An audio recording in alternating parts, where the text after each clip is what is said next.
Hello everyone, आज हम power point के बारे में जानेंगे। पावर पॉइंट होता क्या है? पावर पॉइंट के बारे में ए टू जेड पूरी जानकारी आपको मिलेगी, जिसमें हमारे साथ बने रहें। तो सबसे पहले जानते हैं पावर पॉइंट होता क्या है।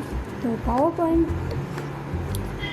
वर्तमान समय में पावर पॉइंट का सबसे ज़्यादा इस्तेमाल प्रेजेंटेशन तैयार करने के लिए किया जाता है। पावर पॉइंट का सबसे जो ज़्यादा इस्तेमाल होता है वो slide flow, animation, video, presentation के साथ साथ और भी बहुत सारी चीज़ें के लिए पावर पॉइंट को इस्तेमाल किया जाता है।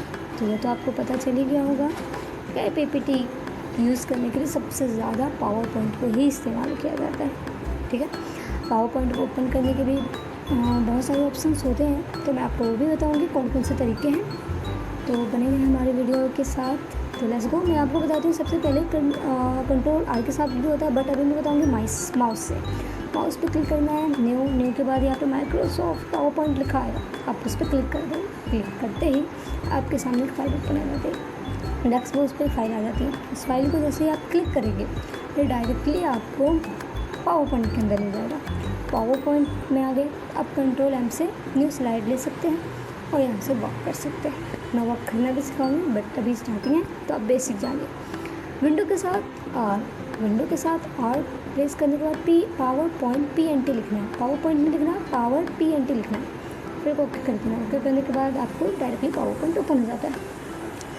ये ओपन होने के बाद आप डायरेक्टली विंडो से भी सर्च करके ला सकते हैं। ये जो आपको ऊपर की लाइन दिख रही है इसे टास्क बार कहा जाता है, और ये हमारी स्लाइड है। तो ये हमारी टास्क बार हो गई है। ये जो ऊपर की लाइन आपको दिख रही है इसे टास्क बार ही कहा जाता है। ठीक है, पूरी एकदम स्टार्टिंग बेसिक से जान रहे हैं, पूरा बेसिक्स है। ठीक है, और जस्ट यहाँ पे है, ये इसे मिनिमाइज़ कहते हैं। जैसे इस पर करेंगे ये मिनिमाइज़ हो जाएगा। ठीक है, उससे मैक्सिमाइज़ होता है, और जस्ट यहाँ पे क्लोज आता है, क्लोज से डायरेक्टली क्लोज होता है। तो मिनिमाइज़ करके दिखाती हूँ। ये जो नीचे की लाइन इसे स्टेटस बार कहते हैं। तो ये स्टेटस बार में आ गया। अब मैं इसको ओपन करके आपको दिखा देती हूँ डायरेक्टली। ये देखिए ओपन हो चुका है। अब मैक्सिमाइज़ भी करना है, तो मैक्सिमाइज़ के लिए हम उस पर क्लिक करेंगे।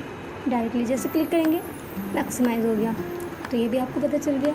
गुड।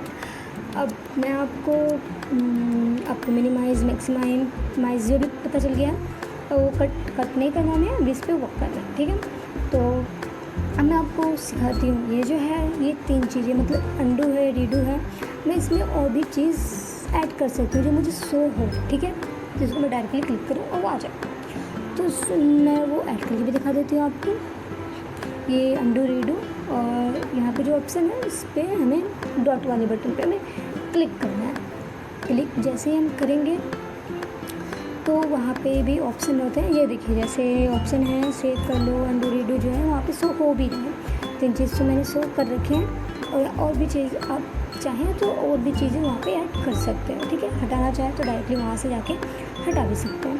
ओके, ओपन का भी आता है, बहुत सारी फाइल को सेव करने का भी आता है, ये सब आता है उसमें। तो ये भी आपको पता चल चुका है। यहाँ से आप हटा भी सकते हैं और ज्वाइन भी कर सकते हैं। ठीक है, ये भी आपको पता चल चुका है। अब मैं आपको बताती हूँ ये जो होता है ये भी पावर पॉइंट का एक मेन हिस्सा माना जाता है। तो आप इसे भी बेसिक नॉलेज तो ले ही सकते हैं, क्या है नहीं है इसके बारे में मैं क्लिक करके बता देती हूँ। बहुत ईजी है, आप देखते ही समझ जाएंगे। जैसे यहाँ से ओपन करेंगे, क्लिक करेंगे, ये सारे ऑप्शन आ जाते हैं। न्यू आ गया, ओपन आ गया, सेव एज, सेव, ये सारी चीज़ें इसमें शो होती हैं। तो अगर आपको न्यू फाइल या न्यू सीट चाहिए उस पर क्लिक कर सकते हैं। ओपन करना है या सेव करना है या सेव एज करना है, या फिर हमें फाइल्स रेडी हो गए, जब भी फाइल्स हमें रेडी हो जाती हैं तो फिर हम क्या करते हैं, हम उसको प्रिंट आउट कराते हैं। तो प्रिंट आउट का भी ऑप्शन रहता है। ये सारी चीज़ इसमें मौजूद है, आप इसको देख लें और काफ़ी बेस्ट है। जब आप वर्क करेंगे धीरे धीरे समझ में आने लग जाएगा। ठीक है, अब इसके बाद मैं आपको जो समझाऊंगी, जैसे ये सारी लाइंस को रिबन्स कहते हैं।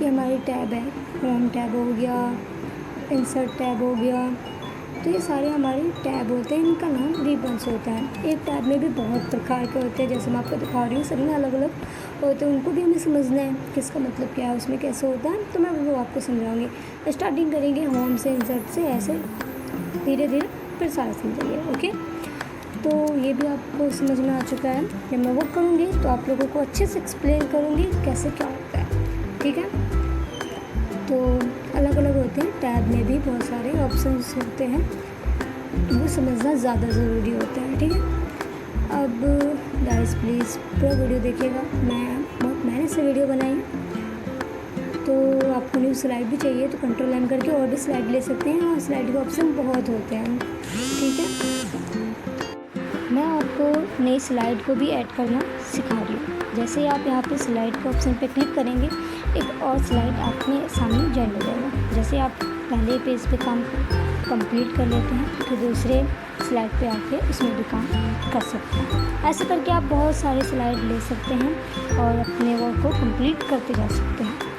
तो ये मेरा वीडियो आपको कैसा लगा आप ज़रूर बताएं, और अगर कोई भी क्वेरी हो इससे रिलेटेड या कंप्यूटर से कोई भी रिलेटेड हो, कुछ भी हो, तो आप मेरे से पूछ सकते हैं। आपके हर एक क्वेश्चन का रिप्लाई ज़रूर मिलेगा। तो थैंक यू सो मच। ये हमारी बेसिक थी, पार्टों में हम और भी बातें करेंगे, एक एक टैब, होम टैब में, इंसर्ट टैब में, इन सब के बारे में अच्छे से जानकारी लेंगे। ओके, धन्यवाद, थैंक यू।